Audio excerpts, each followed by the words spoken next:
नमस्कार दोस्तों, मैं उषा, आप देख रहे हैं आपका अपना YouTube channel being doctor official. I hope आप सब बढ़िया होंगे। So guys, AACCC Ayush counselling के रिगार्डिंग अपडेट हमारे पास आ चुके हैं और शेड्यूल कंप्लीट ऑफिशियल वेबसाइट पर रिलीज़ कर दिया गया था। आज से यानी कि 10 नवंबर से आपके रजिस्ट्रेशन का प्रोसेस स्टार्ट होने वाला है। दोपहर 1 बजे बाद ये स्टार्ट हो जाएगा। तो जैसे ही स्टार्ट होगा मैं आपको स्टेप बाय स्टेप रजिस्टर कैसे करना है आपको मैं कंप्लीट एक डिटेल में वीडियो बना कर दूंगा, ताकि आप उसको देख करके रजिस्ट्रेशन करा लें और कोई भी मिस्टेक मत कीजिएगा। उस वीडियो को जरूर देख लीजिएगा, ठीक है।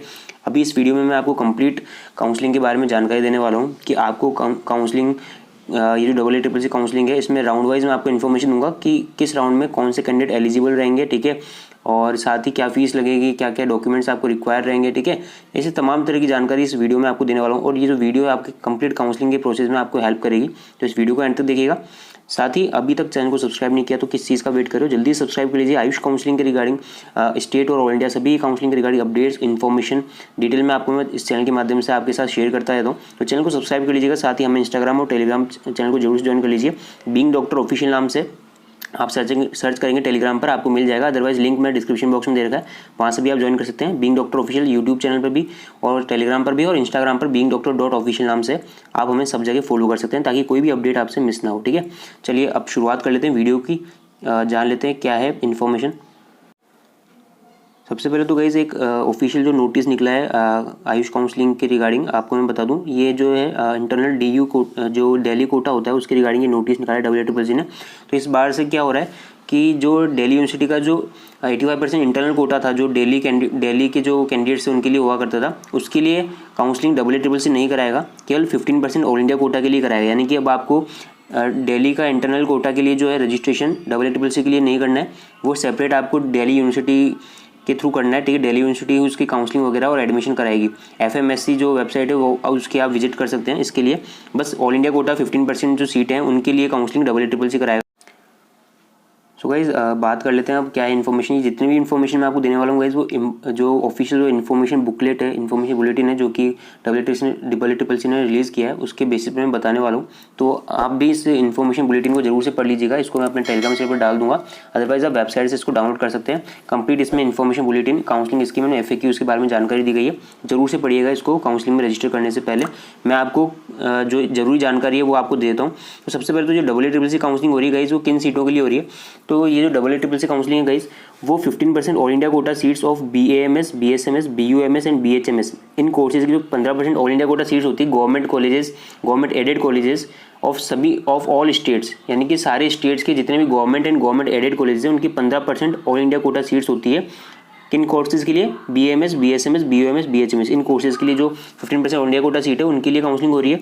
दूसरा, 100% BAMS seats of BHU Varanasi Uttar Pradesh, यानी कि जो BHU है बनारस हिंदू यूनिवर्सिटी, जो कि एक सेंट्रल यूनिवर्सिटी है, उसकी 100% सीट्स की जो काउंसलिंग है वो AACCC कराएगी। यानी सभी सीटों के लिए काउंसलिंग AACCC करा रही है। इसके अलावा 100% BAMS seat of ITRA Jamnagar, ठीक है। जामनगर की जो ITRA इंस्टीट्यूट है, सेंट्रल इंस्टीट्यूट है, इसकी भी सभी सीटों के लिए काउंसलिंग AACCC करा रही है।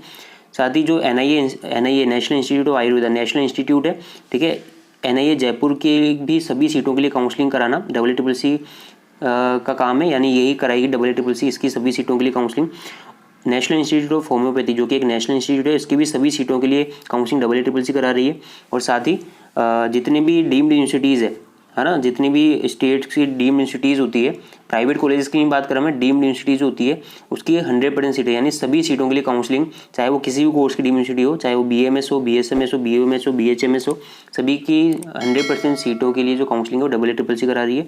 साथ ही AMU अलीगढ़ मुस्लिम यूनिवर्सिटी के BUMS सीटों की 50% जो सीटें हैं, ठीक है, BUMS कोर्स की जो 50% सीटें हैं उसके लिए काउंसलिंग AACCC करा रही है। और NEIS शिलोंग, इसमें 2 कोर्सेज होते हैं, BAMS भी होता है, BHMS भी होता है। इस इंस्टीट्यूट के भी 50% सीटें, 50% BAMS की, 50% BHMS की, इन सीटों के लिए काउंसलिंग भी AACCC करा रही है। तो ये कंप्लीट ये जितनी भी मैंने आपको बताई इंस्टीट्यूट्स और इनकी कितनी % सीटों के लिए काउंसलिंग हो रही है वो AACCC कराएगी। इसके अलावा काफ़ी सारे स्टूडेंट पूछते हैं सर जो स्टेट के जो प्राइवेट कॉलेजेस होते हैं उनके लिए काउंसलिंग के लिए हमें कहाँ जाना होगा। तो आपको बता दूँ AACCC नहीं कराएगी उसकी काउंसलिंग, उसके लिए आपको स्टेट कोटा में अप्लाई करना होगा, ठीक है। स्टेट कोटा काउंसलिंग में आपको अप्लाई करना होगा उसकी काउंसलिंग के लिए, प्राइवेट कॉलेजेस की काउंसलिंग के लिए, ठीक है। AACCC नहीं कराएगी, ठीक है। चलिए अब नेक्स्ट वन मूव ऑन कर लेते हैं। यहाँ पर डीम्ड यूनिवर्सिटीज़ के बारे में आपको बता दूंगा इस कि जितने भी इंस्टीट्यूट मैंने आपको बताया, चाहे वो गवर्नमेंट हो, गवर्नमेंट एडेड हो, चाहे वो नेशनल इंस्टीट्यूट हो, सेंट्रल यूनिवर्सिटीज़ हो, ठीक है, इनकी जितनी भी सीटें की काउंसलिंग है उसके लिए 4 राउंड होंगे। 4 round, first round, second round, third या mop round and fourth is stray vacancy round. ये 4 राउंड होंगे जिसका कराने का काम AACC का होगा। लेकिन डीम्ड यूनिवर्सिटीज़ में ये चेंजेस है।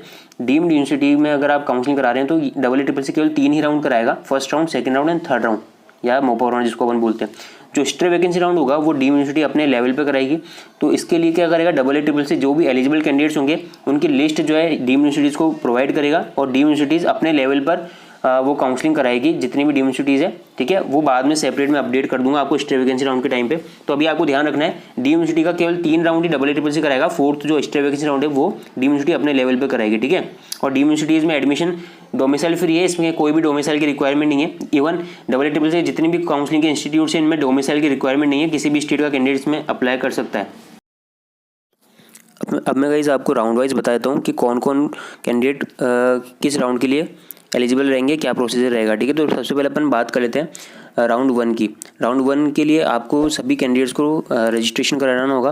और रजिस्ट्रेशन कौन करा सकते हैं, तो इसके लिए सबसे पहली एलिजिबिलिटी है वो है नीट 22 क्वालिफाइड कैंडिडेट्स ही इसके लिए एलिजिबल रहेंगे। यानी कि जिन्होंने नीट 22 क्वालिफाई किया है, अपने कैटेगरी के अकॉर्डिंग जो भी क्वालिफाइंग मार्क्स है वो आपने देख लिए होंगे, तो नीट 22 क्वालिफाइड कैंडिडेट्स ही इसमें रजिस्टर करा सकते हैं। नॉन क्वालिफाइड स्टूडेंट इसमें एडमिशन नहीं ले सकते, काउंसलिंग नहीं करा सकते, ठीक है। तो ये चीज़ है, आप नीट क्वालिफाइड हैं तो आप रजिस्टर करा सकते हैं। राउंड 1 के लिए फ्रेश रजिस्ट्रेशन स्टार्ट हो चुके होंगे 10 नवंबर से, ठीक है। तो आप 10 नवंबर से आप रजिस्टर कीजिए, है ना। इसके लिए सेपरेट में वीडियो बना दूंगा डिटेल में कैसे आप स्टेप बाय स्टेप रजिस्टर करेंगे। और चॉइस फिलिंग आपको करनी होगी, ठीक है। और चॉइस फिलिंग के रिगार्डिंग में मैं आपको जो है वीडियो बना दूंगा, कैसे आपको चॉइस फिलिंग करनी है, कैसे आपको ऑर्डर रखना है, ठीक है। सब कुछ पर मैं डिटेल में वीडियो बना दूंगा, चैनल को सब्सक्राइब कर लीजिएगा। तो रजिस्ट्रेशन होगा, उसके बाद में रजिस्ट्रेशन के बाद में आपको पेमेंट करनी होगी फीस की। 2 तरह की फीस होती है, नॉन रिफंडेबल और रिफंडेबल सिक्योरिटी, जो कि सिक्योरिटी डिपॉजिट होता है जो कि रिफंडेबल होता है, ठीक है। इसके मैं लास्ट में बताऊंगा कितना कितना है। इसके बाद में आपको चॉइस फिलिंग एंड लॉकिंग करनी होगी और उसके बाद सीट अलॉटमेंट लिस्ट आ जाएगी और वहाँ पर आपको कॉलेज में जो भी सीट अगर आपको अलॉट हुई है तो आपको रिपोर्ट करना होगा। ये फर्स्ट राउंड का प्रोसीजर है। सेकंड राउंड में मूव ऑन करते हैं। एलिजिबिलिटी क्या है सेकंड राउंड की। अब सेकंड राउंड में कौन कौन कैंडिडेट्स में पार्टिसिपेट कर सकते हैं, तो सबसे पहले तो जिन्होंने फर्स्ट राउंड में रजिस्टर नहीं किया था ऐसे कैंडिडेट फ्रेश रजिस्ट्रेशन करा सकते हैं, फिर से आपको मौका मिलेगा रजिस्टर कराने का। तो जिन्होंने फर्स्ट राउंड में रजिस्टर नहीं किया था वो कैंडिडेट्स में फ्रेश रजिस्टर करा के अप्लाई कर सकते हैं सेकंड राउंड के लिए। जिन्होंने फर्स्ट राउंड में रजिस्टर कर दिया था, ठीक है, उनको वापस से रजिस्टर करने की ज़रूरत नहीं है। मान लीजिए आपको फर्स्ट राउंड में सीट नहीं मिली तो आप ऑटोमेटिकली एलिजिबल हैं सेकंड राउंड के लिए, आपको फिर से रजिस्ट्रेशन कराने की जरूरत नहीं है। यानी कि candidate register for the first round and were not allotted a seat are eligible for second round, okay. Third आप पॉइंट पढ़ सकते हैं, candidate who have opted for free exit in the round 1। तो राउंड 1 फ्री एग्जिट वाला round है, यानी कि अगर आपको सीट अलॉट होती है और मान लीजिए आपका मन नहीं है उसको ज्वाइन करने का तो आप फ्री एग्जिट ले सकते हैं, फिर भी आप सेकंड राउंड के लिए एलिजिबल हैं, आपको फ्रेश रजिस्ट्रेशन कराने की जरूरत नहीं है, ना सिक्योरिटी मनी आपका फॉरफिट किया जाएगा, ठीक है। Fourth is candidate joined the allotted seat in the first round and submitted willingness for the upgradation in the second round, ठीक है।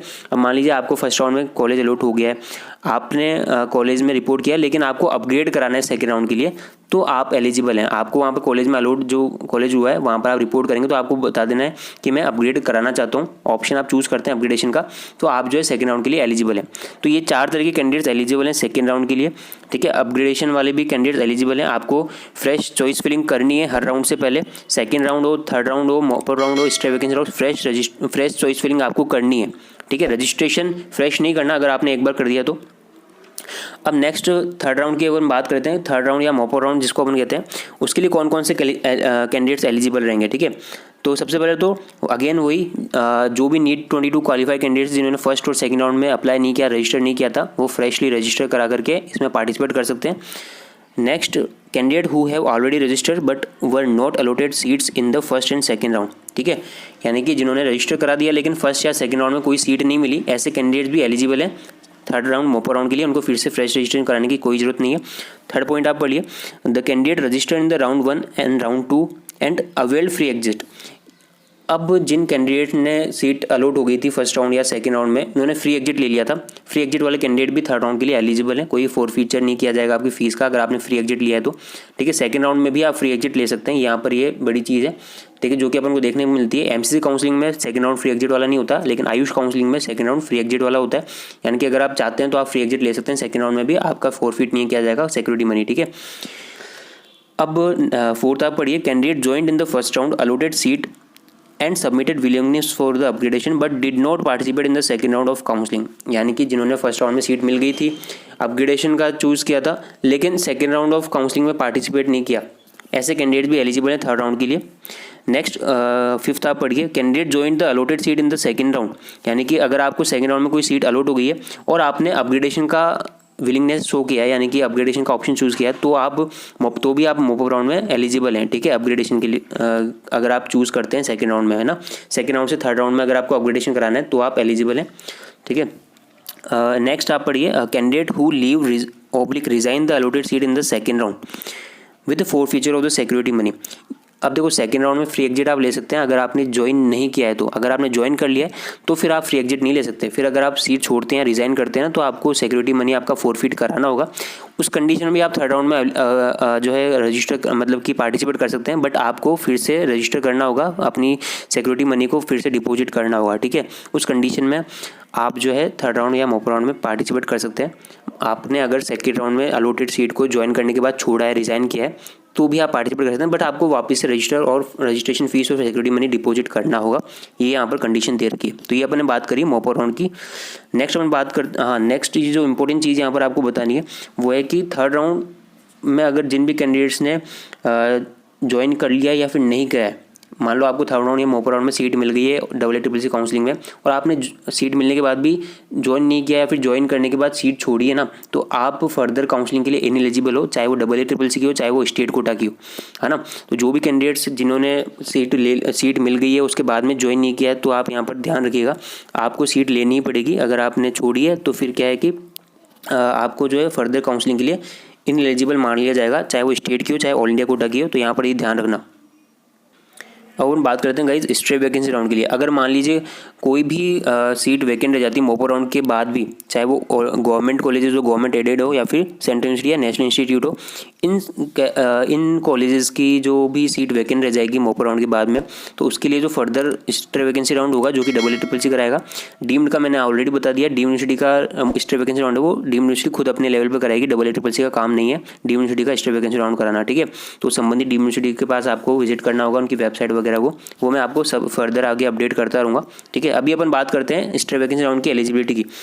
तो एलिजिबिलिटी यही है कि all registered candidate who have not been admitted to any of the seats through AACCC counselling और counselling conducted by the state are eligible for stray vacancy round. अब ऐसे सभी कैंडिडेट जिन्होंने AACCC में कोई भी सीट नहीं मिली है, AACCC ना ही स्टेट कोटा काउंसलिंग में कोई सीट मिली है। ये भी जरूरी है कि स्टेट कोटा में अगर आप सीट ले चुके हैं तो आप ऑल इंडिया कोटा के AACCC काउंसलिंग में स्ट्रे वैकेंसी में राउंड में पार्टिसिपेट नहीं कर सकते हैं, ये भी जरूरी है, ठीक है। तो इसलिए ध्यान रखें, ऐसे कैंडिडेट जिन्होंने AACCC की किसी भी राउंड में कोई सीट नहीं मिली है या फिर स्टेट कोटा के भी किसी भी राउंड में कोई सीट नहीं मिली है, वही कैंडिडेट एलिजिबल है। हाँ, यहाँ पर फ्रेश रजिस्ट्रेशन स्टार्ट नहीं होंगे। जिन्होंने थर्ड राउंड तक रजिस्टर कर दिया है ऐसे कैंडिडेट्स ही स्ट्रे वैकेंसी राउंड में पार्टिसिपेट कर सकते हैं। हाँ, फ्रेश चॉइस फिलिंग जरूर होगी स्ट्रे वैकेंसी राउंड से पहले भी। तो फ्रेश चॉइस फिलिंग हर राउंड से पहले हो रही है, इस राउंड स्ट्रे वैकेंसी राउंड से पहले भी चॉइस फिलिंग आपको करनी होगी फ्रेशली, लेकिन fresh registration stray vacancy round से पहले स्टार्ट नहीं होंगे। तो जो भी कैंडिडेट्स स्ट्रे वैकेंसी राउंड तक सर्वाइव करना चाहते हैं, आपको थर्ड राउंड या मॉप राउंड तक रजिस्टर करा देना है, यहाँ पर जरूरी है।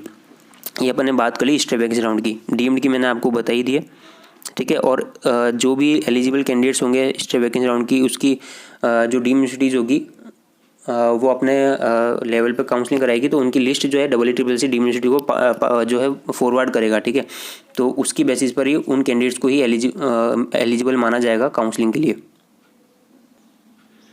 नेक्स्ट अपन बात करते हैं गाइस कौन कौन से डॉक्यूमेंट्स रिक्वायर रहेंगे। तो डॉक्यूमेंट्स के रिगार्डिंग आपको बता दूं, तो सबसे पहले तो आपका एडमिट कार्ड जो होगा NEET 22 का एग्ज़ाम का, वो आपको एडमिट कार्ड चाहिए। नेक्स्ट आपको जो आपका स्कोर कार्ड है NEET 22 का जो रिज़ल्ट आया था, वो स्कोर कार्ड आपको रैंक लेटर जो है वो चाहिए, ठीक है। थर्ड नंबर पे डेट ऑफ बर्थ सर्टिफिकेट, जो आपकी 10th क्लास की जो मार्कशीट है सर्टिफिकेट है वो चल जाता है डेट ऑफ बर्थ के लिए। तो DOB यानी डेट ऑफ बर्थ सर्टिफिकेट आपको चाहिए। फोर्थ नंबर पे आपको अपनी क्लास 10th का पासिंग सर्टिफिकेट यानी कि क्लास 10th की मार्कशीट एंड सर्टिफिकेट चाहिए, ओके। फिफ्थ नंबर पे आपको 10+2 की मार्कशीट यानी क्लास 12th की मार्कशीट एंड सर्टिफिकेट चाहिए। और 10+2 की मार्कशीट एंड सर्टिफिकेट आजकल क्या है कंबाइन भी आ सकती है, आपके स्टेट के अकॉर्डिंग हो सकता है कि कंबाइन आवे एक ही मार्कशीट में। अगर किसी स्टेट में अलग मिलता है तो सर्टिफिकेट एंड मार्कशीट दोनों आपको चाहिए होगी, क्लास 10th की भी क्लास 12th की भी, ठीक है। इसके अलावा 8 पासपोर्ट साइज़ फ़ोटोग्राफ जो कि आपने नीट 22 काउंस में जो अप्लाई करते टाइम जो आपने पासपोर्ट साइज़ फ़ोटोग्राफ लगाई थी वही सेम पासपोर्ट साइज़ फ़ोटोग्राफ आपको चाहिए होगी, ठीक है। इसके अलावा जो भी आपको सीट अलॉट होती है तो उसका प्रोविजनल अलॉटमेंट लेटर जो होगा जो AACC से आपको डाउनलोड करना होगा, जो भी अगर आपको सीट मिलती है तो वो प्रोविजनल अलॉटमेंट लेटर आपको ले जाना होगा। प्रूफ ऑफ आइडेंटिटी में आपका कोई सा भी चल सकता है, आधार कार्ड ले जा सकते हैं, पैन कार्ड ले जा सकते हैं, ड्राइविंग लाइसेंस ले जा सकते हैं, पासपोर्ट, वोटर ID, ये ओरिजिनल आपके पास होना चाहिए। मेडिकल फिटनेस सर्टिफिकेट जो कि एनेक्सर यहाँ पर दे रखा है, इसी इन्फॉर्मेशन बुकलेट में आपको मिल जाएगा।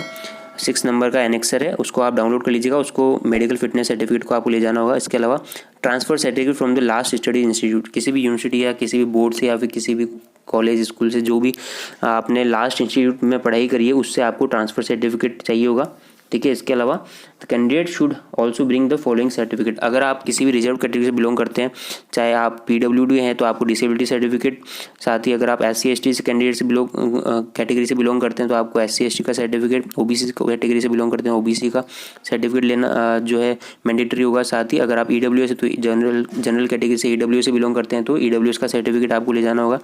और अगर आप BSMS कोर्स यानी सिद्धा कोर्स के लिए एडमिशन लेना चाहते हैं तो आपको ये मैंडेटरी है कि 10th student Tamil language as a subject आपने पास किया हुआ हो, ये यहाँ पर कंडीशन दे रखी है, ठीक है। तो BSMS कोर्स के लिए रिक्वायरमेंट है। साथ ही BOMS के लिए भी ये है कि आपने उर्दू लैंग्वेज से जो है 10th या 12th स्टैंडर्ड में एज ए सब्जेक्ट जो है आपने पढ़ा हो उर्दू लैंग्वेज, ठीक है। तो ये यहाँ पर कुछ कंडीशन है जो कि आपको ध्यान रखनी है। तो ये जितने भी डॉक्यूमेंट मैंने आपको बताया वो आपको ओरिजिनल प्लस फोटोकॉपी ले जानी होगी। ओरिजिनल डॉक्यूमेंट अगर आप नहीं प्रोड्यूस करेंगे तो आपको इनएलिजिबल मान लिया जाएगा, काउंसलिंग में आपको सीट नहीं मिलेगी, ठीक है। तो जो भी कॉलेज में नोट कर रहे हैं आप अपने ओरिजिनल डॉक्यूमेंट के साथ रिपोर्ट करें, साथ ही फोटोकॉपी भी ले जानी होगी, ठीक है। अब नाउ अपन बात करते हैं फीस क्या रहेगी, रजिस्ट्रेशन फीस एंड जो सिक्योरिटी मनी है वो कितना है, किस कैटेगरी के लिए कितना है। तो आपको बता दूं सबसे पहले तो 2 तरह की फीस है यहाँ पर। नॉन रिफंडेबल रजिस्ट्रेशन फीस होती है जो कि आपको रजिस्ट्रेशन टाइम पे पे करना होता है। तो यहाँ पर जो है general EWS and OBC candidates के लिए अगर आप पार्टिसिपेट करना चाहते हैं all India quota government aided and central institute and national institute in colleges के लिए अगर आप पार्टिसिपेट करना चाहते हैं और आप बिलोंग करते हैं unreserved EWS and OBC category से तो आपको 1000 रुपीज़ रजिस्ट्रेशन फ़ी पेमेंट करना होगा। और अगर आप बिलोंग करते हैं SC ST and PWD category से तो आपको 500 रुपीज़ पे करना होगा। अगर आप मान लीजिए डीम्ड यूनिवर्सिटी के लिए पार्टिसिपेट करना चाहते हैं सभी कैटेगरी के लिए एक ही फीस है 5000 रुपीज़, ठीक है। ये अपन ने बात करी रजिस्ट्रेशन फ़ी जो कि नॉन रिफंडेबल है। अब सिक्योरिटी मनी की बात कर लेते हैं। तो यहाँ पर अगर आप बिलोंग करते हैं unreserved EWS and OBC category से और पार्टिसिपेट करना चाहते हैं all India quota government aided national institute या सेंट्रल यूनिवर्सिटी के लिए तो 10,000 रुपीज़ सिक्योरिटी मनी है। SC ST and PWD category के लिए जो है 10,000 है, सेम ही है दोनों के लिए। और अगर आप डीम्ड इंस्टीट्यूट्स के लिए पार्टिसिपेट करना चाहते हैं तो सभी कैटेगरी के लिए यहाँ पर 50,000 रुपीज़ सिक्योरिटी डिपॉजिट है, ठीक है। मान लीजिए आपका मन है कि मैं government aided central institute national institute के साथ डीम्ड इंस्टीट्यूट्स में भी पार्टिसिपेट करूँ, यानी सभी इंस्टीट्यूट के लिए पार्टिसिपेट करना चाहते हैं तो आपको 50,000 रुपीज़ का आपको सिक्योरिटी मनी डिपॉजिट करना होगा और रजिस्ट्रेशन फीस आपकी 5,000 लगेगी। तो टोटल आपका अमाउंट हो जाएगा 55,000। मान लीजिए अगर आपको केवल ऑल इंडिया कोटा गवर्नमेंट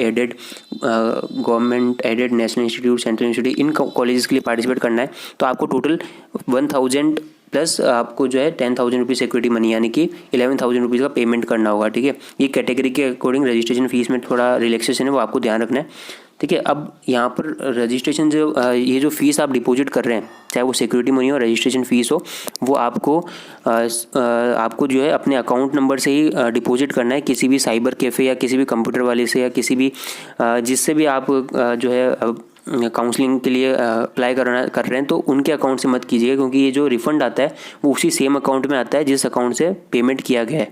तो आप अपना ही अकाउंट दें इस सब के लिए, ठीक है। तो ये ध्यान रखिएगा क्योंकि क्या होता है ना जब रिफ़ंड आता है तो उनके अकाउंट में चल जाता है साइबर कैफ़े वालों से और आप चक्कर काटेंगे उनके पास कि मेरा रिफ़ंड आया नहीं आया, तो उस टाइम प्रॉब्लम नहीं हो। तो अभी ध्यान रखिएगा अपने ही अकाउंट से अपने ही कार्ड से या फिर अपने ही जिस भी मोड से आपको कराना है खुद का अकाउंट होना चाहिए, उसी से पेमेंट करिएगा क्योंकि रिफ़ंड उसी सेम अकाउंट में आना है, ठीक है। तो ध्यान रखिए। साथ ही अगर आप किसी भी तरह की कोई प्रॉब्लम होती है काउंसलिंग में तो आपको कुछ हेल्पलाइन नंबर और ईमेल आईडी प्रोवाइड की गई है स्टूडेंट की हेल्पलाइन के लिए। तो आप फ़ोन नंबर आप नोट कर सकते हैं, मोबाइल नंबर नोट कर सकते हैं, साथ ही ईमेल आईडीज़ दी गई है। अगर आपको कोई भी काउंसलिंग में choice filling payment registration regarding कोई भी इशू है तो आप फर्स्ट वाली ईमेल आईडी पर मेल कर सकते हैं। अगर आपको रिफ़ंड या फाइनेंस अकाउंट से रिलेटेड कोई प्रॉब्लम है तो आप इस पर सेकंड नंबर पर जो ईमेल आईडी दे रखा है उस पर आप मेल कर सकते हैं। और अगर आपको एडमिनिस्ट्रेटिव क्वेरीज़ है तो आप थर्ड नंबर पर जो मेल आईडी दे रखा है उस पर आप मेल कर सकते हैं। और फर्स्ट यहाँ पर जो है फ़ोन नंबर दे रखे हैं 2, उन पर भी आप कॉल कर सकते हैं। ठीक है, तो कंप्लीट इन्फॉर्मेशन था आयुष काउंसलिंग रिगार्डिंग, और साथ ही इसी तरह के अपडेट इन्फॉर्मेटिव वीडियोस मैं आपके लिए लाता रहूँगा काउंसलिंग के दौरान। तो प्लीज़ चैनल को सब्सक्राइब कर लीजिएगा।